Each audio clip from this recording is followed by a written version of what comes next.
ভাই আমার মনে হচ্ছে এখানে তো আর কেউ নেই, আপনাকে মনে হচ্ছে সেই লোক। তখন চাদর পরিহিত অবস্থায় লোকটি বললেন, যে লোকটাকে আপনি খোঁজার জন্য আসছেন ওই লোকটির নাম কি বলতে পারবেন? আল্লাহর পয়গম্বর বললেন, হ্যাঁ বলতে পারবো।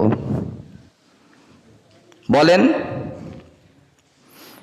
আল্লাহর নবী মুসা কালিমুল্লাহ বললেন, যে লোকটার সন্ধানে এসেছি ওই লোকটার নাম হলো খিজির আলাইহিস সালাম। বলে সুবহানাল্লাহ, একটু বলেন না সুবহানাল্লাহ। খিজির আলাইহিস সালামের সন্ধান এসেছি।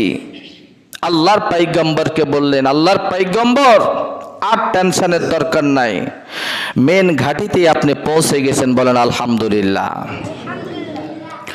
আল্লাহর নবী মুসা সঙ্গে সঙ্গে খিজির আলাইহিস সালামকে বললেন, আমি আপনার প্রতিষ্ঠানে ছাত্র হিসেবে ভর্তি হতে চাই। আমার অনেক সমস্যা আছে, আমার অনেক ঘাটতি আছে।